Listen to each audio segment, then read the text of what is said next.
안녕하세요. 사연을 부탁해입니다. 오늘의 사연을 소개하겠습니다. 어느 주말 친구를 만나고 집에 들어갔더니 엄마가 아빠에게 불만을 토로하고 있었어요. 당신 진짜 해도 해도 너무한 거 아니야? 내가 비교 안 하려고 무진장 애쓰고 있다는 것만 알아도. 대체 뭐가 너무하다는 거야? 지금 그걸 몰라서 묻는 거야? 내 친구 남편들도 회사 은퇴한 사람들이 꽤 있는데 당신처럼 그렇게 살진 않아. 은퇴를 했으면 이젠 집안 살림도 좀 돕고 그래야지. 소파에 누워서 이리 뒹굴 저리 뒹굴 그러고 있는 게 얼마나 보기 싫은지 알기나 해. 당신이야말로 너무한 거 아니야? 내가 평생을 가족들을 위해 일하다가 은퇴하고 이제야 한숨 돌리고 있는 건데 그걸 이해도 못 해주고 너무한 거 아니냐고. 당신은 은퇴한 지 벌써 반년도 넘었어. 그 정도면 나도 많이 봐준 거야. 하루 삼시세끼 당신 밥 차려주는 것만 해도 얼마나 힘든지 알기나 해. 입맛도 까다로워서 무조건 집밥만 먹겠다고 하고 한 끼 정도는 그냥 외식을 해도 되는구만. 외식하면 큰일 나는 것처럼 난리를 쳐대는데 내가 안 힘들겠냐고. 그동안 쌓일 대로 쌓였던 것인지 엄마가 분노로 치를 떨고 있었습니다. 사실 반년 전 은퇴를 한 아빠는 마치 영혼이 빠져나간 사람 마냥 하루 종일 소파에 누워 TV를 보면서 시간을 때웠어요. 물론 은퇴하고 잠시 동안은 친구분들도 곧잘 만나러 가는 듯 했지만 한 달 정도가 지나자 그것도 시들시들해진 채 종일 집안에서 꿈쩍도 하지 않았습니다.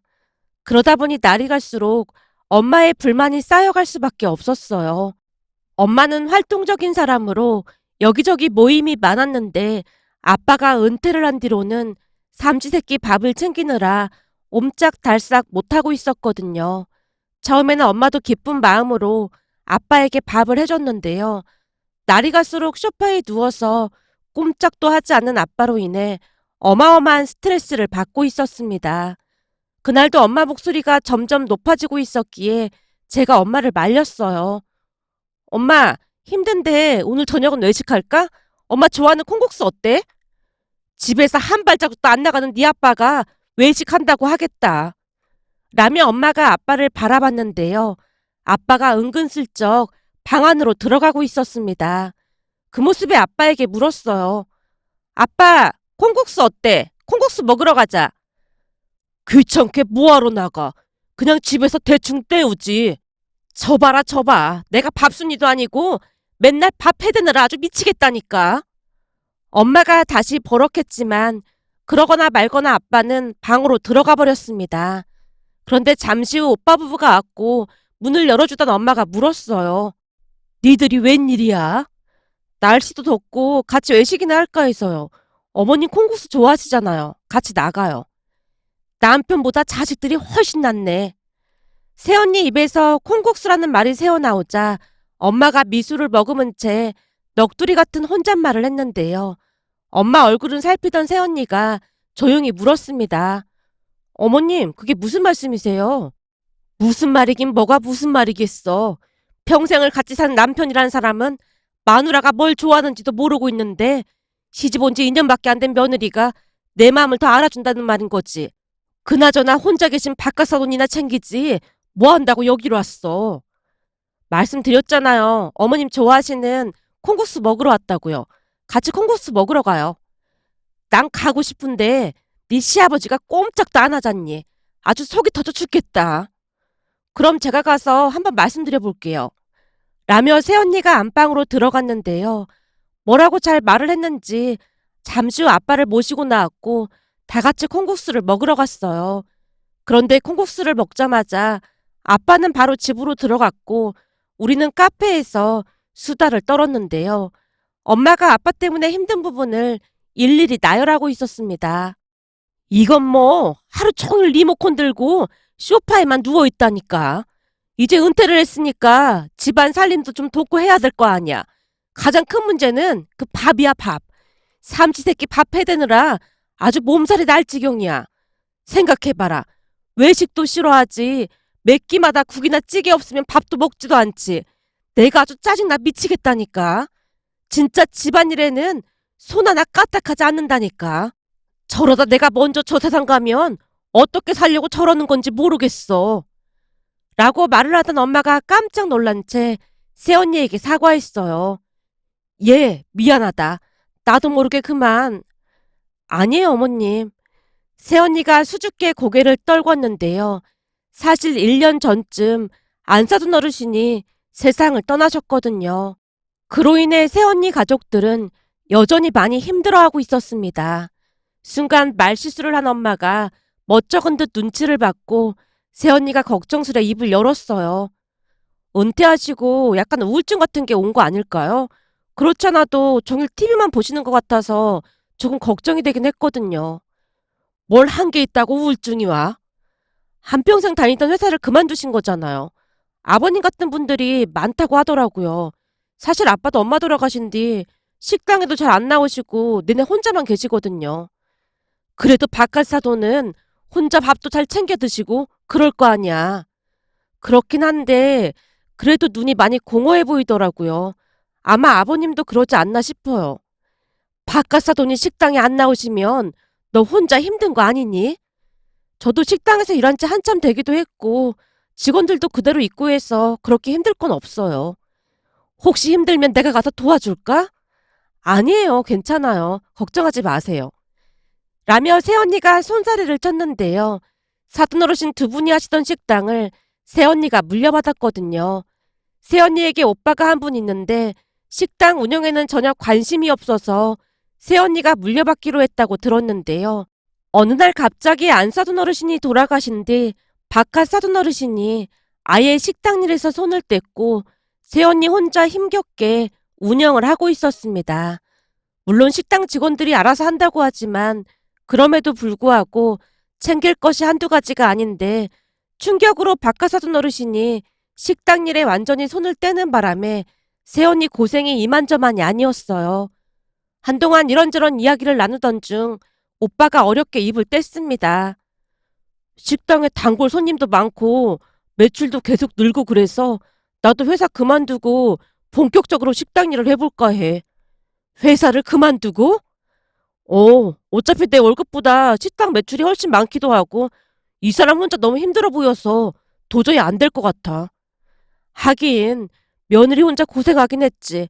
근데 바깥 사돈은 지금도 식당에 안 나오시는 거지? 네.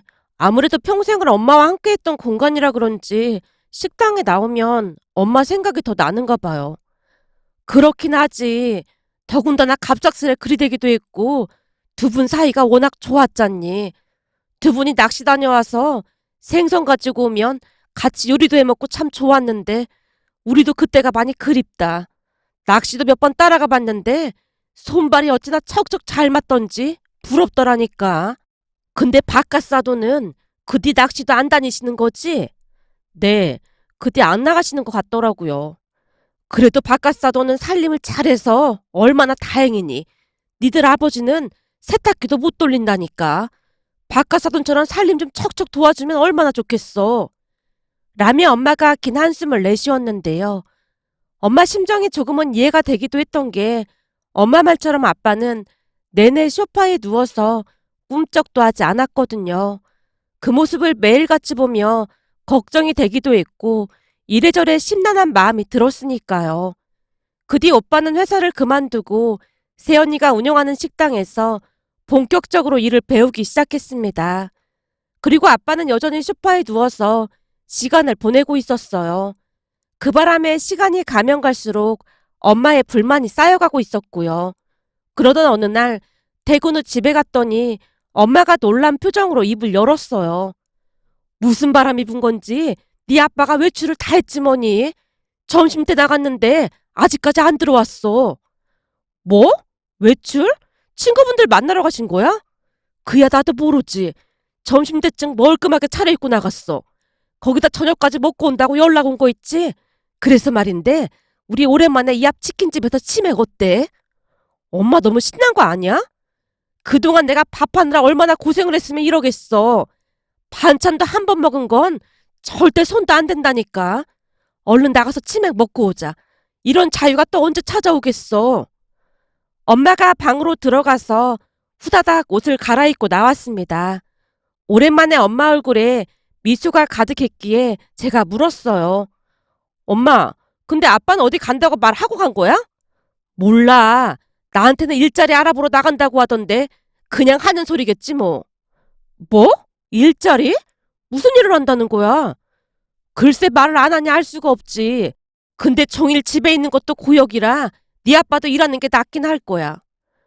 요즘 일자리 찾기 쉽지가 않다고 하던데 혹시 막노동 그런 거 한다는 건 아니겠지? 간다고 누가 바로 일을 시켜준대. 그냥 돈은 얼마 안 벌어와도 되니까 출근만 했으면 소원이었겠다. 엄마가 어색한 미소를 지어 보였는데요.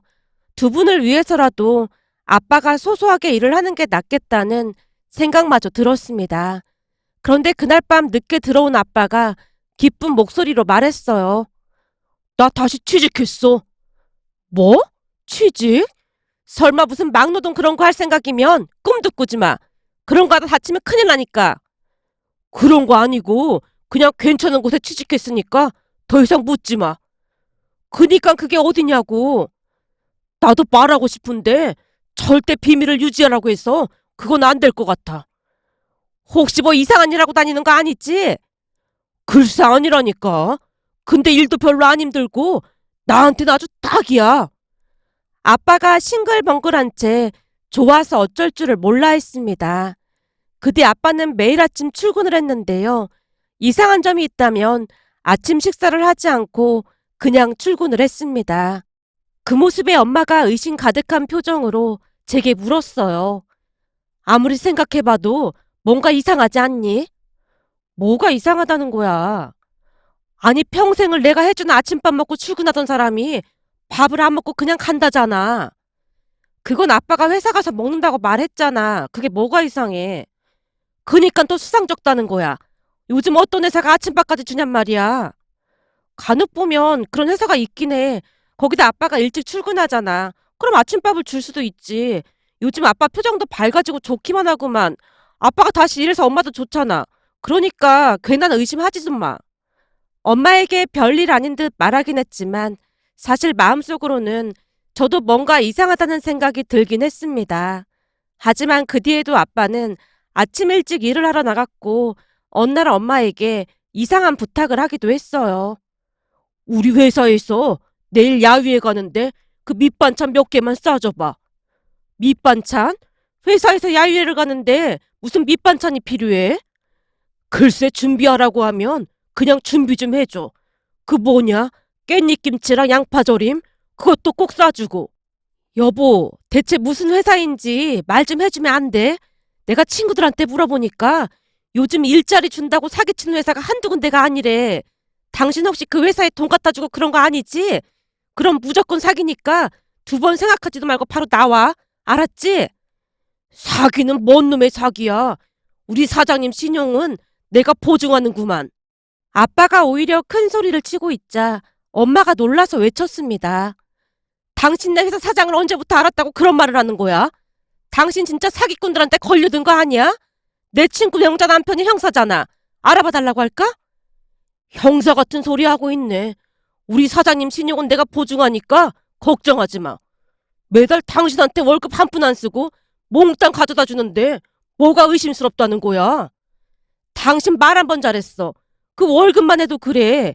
아니 요즘 세상에 월급을 자동이체 해주는 것도 아니고 직접 현찰로 주는 회사가 어딨어?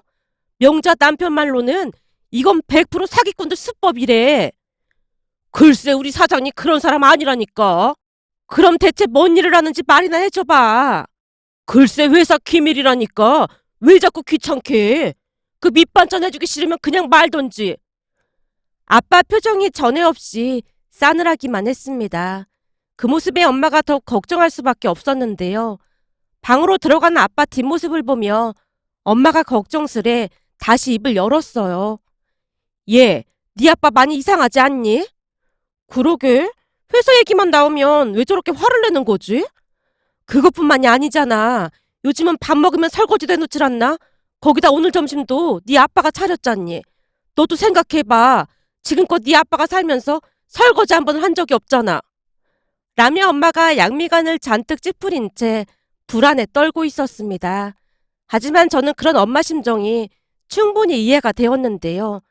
그 회사에 취직을 한 뒤로 아빠가 마치 다른 사람처럼 변해갔거든요. 우선 주말에는 아빠가 세탁기도 돌렸고 건조대에 빨래를 널기도 했습니다. 식사를 하고 난 뒤 당연하다는 듯이 설거지도 했고요. 그것뿐만이 아니었어요. 시간이 날 때마다 청소기로 청소도 했고 하물며 주말 한 끼 정도는 엄마에게 음식을 만들어주기도 했습니다. 그랬으니 엄마 입장에서는 의심을 할 수밖에요.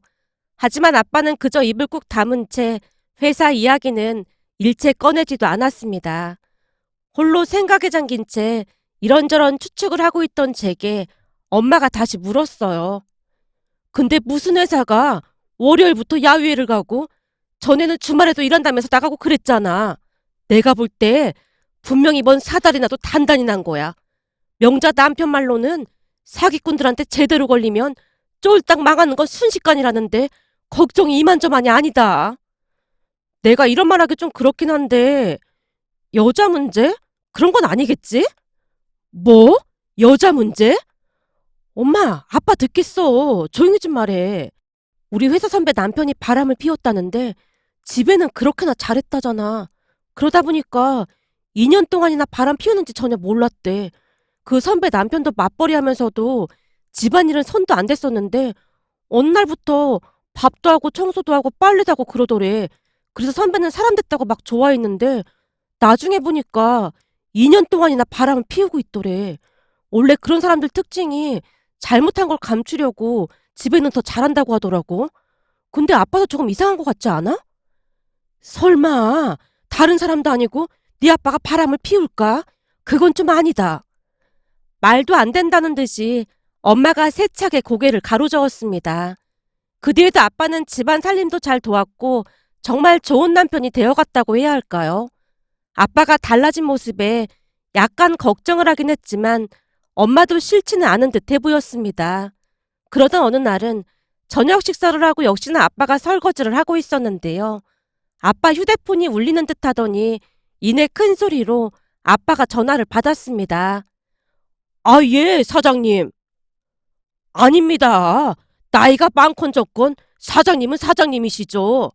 괜찮으니까 신경 쓰지 마세요. 예? 승진이요? 정말입니까? 그럼 저는 이제 대리가 되는 겁니까? 아이고, 고맙습니다.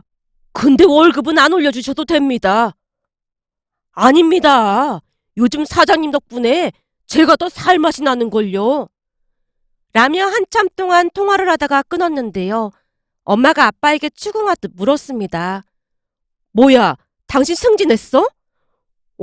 우리 사장님이 나 대리로 승진시켜준대. 아니, 무슨 회사가 승진 발표를 전화로 해? 거기다 승진하는데 월급은 안 올려줘도 된다니. 그건 또 무슨 말이야? 그게 사실 난 일자리 준 것만으로도 다 고맙거든. 지금 받는 월급도 많다고 생각해서 한 말이야. 근데 무슨 회사가 1년도 안 돼서 승진을 시켜준대? 당신 진짜 뭐하고 다니는 거야? 글쎄, 그냥 별거 아니니까 신경 쓰지 마. 라며 아빠가 급히 말을 돌렸습니다. 그날 밤 엄마가 제 방문을 두드리고 들어와서 근심 가득한 표정으로 물었어요. 딸, 네 아빠 많이 이상해 보이지? 아니, 뭔 놈의 회사가 1년도 안 됐는데 대리로 승진을 시켜주고 그것도 전화로 승진을 시켜준대. 거기다 그 야유회 갔던 날은 낚시해서 잡았다고 생선도 가지고 왔잖니. 이상해도 보통 이상한 게 아니라니까. 그러게, 나도 좀 이상하긴 했어. 도저히 안 되겠어. 나도 이제 더 이상 못 참아. 대체 뭘 어쩌려고 그래? 엄마가 말없이 숨을 골랐는데요. 무슨 꿍꿍이가 있는 게 분명해 보였습니다. 그런데 그 뒤에 기가 막힌 일이 일어날 줄 누가 알았겠습니까? 어느 날 엄마가 엄마 친구 명자 이모와 함께 아빠를 미행하기에 이르렀거든요. 집에 돌아온 엄마가 기가 막히다는 표정으로 입을 뗐어요. 내가 오늘 명자랑 같이 네 아빠를 미행해봤거든? 뭐? 아빠를 미행했다고? 엄마, 아무리 그래도 그건 아니지. 내가 오죽했으면 그러겠어. 이러다 사기당해서 전 재산 다 날려먹는 건 아닌가 걱정이 돼서 잠이 안 오는 걸 어떡해. 아무리 그래도 미행은 진짜 선 넘은 거지. 그럼 명자 이모가 운전하고 따라간 거야? 그렇지. 명자 남편이 형사라 그런지 미행이 아주 타고났더라니까. 근데 지금 그게 문제가 아니라 내가 오늘 미행을 해봤더니 네 아빠가 경기도 외곽에 어떤 주택으로 들어가더라 그 말이야. 뭐? 주택? 말도 안 되는 소리라고 있어. 뜬금없이 아빠가 거길 뭐하러 들어가겠어? 사람 잘못 본 거 아니야? 분명히 네 아빠가 들어가는 거 명자랑 내가 두 눈으로 똑똑히 봤다니까. 근데 거기 들어가서 하루 종일 나오질 않더라 그 말이야. 그래서 명자랑 내가 생각해봤는데 결론은 네 말대로 바람이 난 게 아닌가 싶다. 뭐? 바람? 설마. 그럼 아침 대바람부터 남의 집에 가서 뭐 하겠어? 어쩐지 뭐 승진을 했다고 하질 않나? 월급을 현찰로 받아오질 않나? 이상하게 한두 가지가 아니었어. 엄마 얼굴은 세상이 무너진 듯한 그런 표정이었는데요. 그 모습에 걱정이 돼서 제가 급히 말을 꺼냈어요. 엄마, 아닐 거야. 그러니까 너무 걱정하지 마. 네 아빠 바람난 거면 난 뒤도 안 돌아보고 이혼할 참이야. 평생 한눈 한 번을 안 팔던 사람이 이게 웬일이라니. 엄마, 아직 확실한 거 아니니까 진정 좀 해. 라며 제가 엄마를 안심시키려 노력했지만 아무런 소용이 없었습니다. 그렇게 다음날도 엄마는 아빠를 미행했는데요. 퇴근해서 집에 갔더니 엄마 표정이 더욱 이상하기만 했어요. 어찌나 걱정이 되던지 제가 다급한 목소리로 물었습니다. 엄마, 왜 그래? 혹시 그 집에서 여자랑 나오기라도 한 거야? 내가 오빠한테 말 안 하려고 했는데 도저히 안 되겠어. 오빠한테 전화해야겠어. 그렇지 않아도 네 새언니 식당에 갈 참이니까 준비해. 지금 새언니 식당에 간다고? 가서 물어볼 게 있어. 뭔데 그래? 오늘 뭘 봤는데 그래? 너 내가 오늘 뭘 봤는지 알아? 엄마가 잠시 말을 멈추고 숨을 고르다가 충격적인 이야기를 꺼냈습니다. 오늘도 명자랑 둘이 그 주택 앞에서 잠복하고 있었는데 오늘은 네 아빠가 누구랑 같이 나오더라 그 말이야. 진짜 여자랑 나왔단 말이야? 순간 입술이 파르르 떨리고 있었지만 아닌 듯 노력해야만 했습니다. 그런데 엄마가 웃기는 소리 하지 말라는 듯 손을 내줬다가는 다시 말했어요. 그 집에서 바깥 사돈이랑 같이 나오지 뭐니? 뭐? 사돈 어르신이랑? 잠깐만, 내가 정리가 안 돼서 그러는데 그러니까 그 집에서 사돈 어르신이랑 아빠가 같이 나왔단 말이야? 대체 무슨 소리를 하는 거야? 내가 사돈 어르신 댁이 어딘지 알고 있는데 두 분이 거기서 왜 같이 나와? 그니까 나도 영문을 모르겠다는 거지. 둘이서 낚싯대까지 들고 어디 가길래 몰래 따라 붙었더니 낚시터에 가서 낚시를 하더라니까. 이게 대체 뭔 일인지 네 오빠랑 언니는 알고 있을 거 아니야. 그러니까 얼른 나갈 채비해. 그럼 아빠는 아직 안 들어온 거야? 그러니까 빨리 다녀와야 할 거 아니야. 라며 엄마가 제 손을 잡아 끌었고 잠시 후 새언니 식당으로 들어갔는데요. 다행히 손님이 많아 보이지 않았기에 엄마가 오빠 부부를 앉혀놓고 물었어요. 저기 니들 말이야. 니들 아버지 취직한 건 알고 있니? 아, 네. 아버님께 들었어요. 그렇구나. 근데 니들 아버지가 경기도 외곽으로 출퇴근하고 있는 것도 알고 있었던 거니? 그 집에 바깥사돈이 있는 것도 알고 있었던 거야? 엄마가 단숨에 묻자 새언니가 안절부절 못하고 있었는데요. 엄마가 재차 추궁을 하자 그제서야 이실직고를 하기 시작했습니다. 새언니 말에 의하면 안사돈 어르신이 세상을 떠나신 뒤 바깥사돈 어르신이 우울증에 시달리셨던 모양이었습니다. 그 바람에 심리치료까지 받으며 하루하루 힘겹게 지내고 계셨답니다. 그러던 중 아빠가 집에서 무기력하게 있는 모습을 보며 기가 막힌 아이디어를 냈다네요. 사실 경기도 외곽의 그 집은 새언니 할머님이 지내던 곳이었다는데요. 안사돈 어르신과 함께 지내던 공간에 있는 것이 너무나도 힘들었던 모양으로 바깥 사돈 어르신이 당분간 그 집에서 지내고 계셨다네요. 어머님, 사실은 아버님께 제가 먼저 제안을 했어요. 네가? 그럼 아빠도 덜 외롭고 아버님도 활력을 찾지 않겠나 싶었거든요. 그러면서 아빠 집에 가서 살림도 하시고 말동무도 해드리고 낚시도 같이 다니고 그러셨던 거예요. 그래서 세탁기도 잘 돌리고 청소도 하고 설거지도 하고 그랬던 거구나. 네, 제가 몇 번 알려드렸더니 잘 하시던데요. 같이 말동무도 해드리고 낚시도 다니시고 그러시면서 아빠가 정말 많이 좋아지셨어요. 그럼 설마 사장님이란 존재가 너였던 거니? 그걸해서 월급을 받았던 거란 말이야? 아, 그게 아버님께서 굳이 사장님이라고 호칭을 사용하셔서 저도 좀 민망하긴 했어요. 아버님은 월급 안 받겠다고 했는데 제가 그러면 없던 일로 하겠다고 협박을 좀 했던 거예요. 사실 아버님 퇴직하신 뒤로 생활비를 좀 보태드릴 생각이었는데 겸사겸사 잘 됐다 싶었거든요. 아니, 그런 일이 있었음 나한테 말을 했어야지. 엄마가 원망 섞인 한숨을 내쉬었는데요. 새언니가 미안한 듯 말을 꺼냈습니다. 그게 좀 그렇잖아요. 며느리한테 월급 받는다고 하면 아버님 체면이 좀 그러실 것 같아서 제가 비밀로 하자고 했어요. 근데 아버님 덕분에 아빠가 정말 많이 좋아지셔서 정말 감사드리고 있어요. 그렇게 모든 비밀을 알게 됐고 그날 아빠와 진지하게 대화를 했는데요. 아빠가 엄마 눈치를 보며 입을 열었어요. 당신한테 말했으면 잘도 하라고 했겠다. 그러니 내가 말 안 한 것뿐이야. 근데 바깥 사돈이 아주 좋아져서 우리 이제 새로운 일도 구상 중에 있어. 뭐? 새로운 일이라니? 알고 봤더니 바깥 사돈이랑 나랑 그렇게 잘 맞더라고. 그래서 며느리랑도 상의해봤는데 그 식당 분점 하나 내서 바깥 사돈이랑 같이 해볼까 해. 분점? 그래. 이미 맛은 보장됐으니까 그냥 큰돈 안 바라고 조그맣게 시작해서 둘이 시험시험 해볼까 해. 당신도 내가 집에 있으면 답답하고 싫어했잖아. 그거야 당신이 내내 소파에만 누워있으니까 그랬던 거지. 근데 박가사돈한테 배운 게 아주 많아. 같이 지내는 동안 박가사돈이 살림도 어찌나 많이 알려주던지 덕분에 당신도 참 좋아했잖아. 그나저나 당신은 날 뭘로 보고 미행까지 한 거야? 아니, 나는 당신이 바람이라도 난 줄 알았지. 바람 같은 소리 하고 있네. 내가 이 나이에 미쳤다고 그런 짓을 하겠어? 아빠가 어이없다는 듯이 엄마를 노려봤습니다. 그 뒤 아빠와 사돈어르신 두 분 다 다시 활기를 되찾았고 얼마 뒤에는 정말로 작은 분정까지 냈는데요. 처음에는 쉬엄쉬엄 장사를 할 생각이었지만 생각보다 장사가 잘 되는 바람에 엄마까지 일을 돕고 있답니다. 물론 저도 주말마다 카운터를 보느라 힘들긴 하지만 그래도 다시 평화가 찾아온 것만 같아서 행복하기만 하답니다. 아빠 사돈어르신 두 분이 행복한 얼굴로 활짝 웃는 모습을 보며 지나간 일들이 떠올라 이렇게 글 남겨봅니다. 오늘의 사연은 여기까지였습니다. 즐겁게 보셨다면 구독, 좋아요 부탁드립니다. 고맙습니다.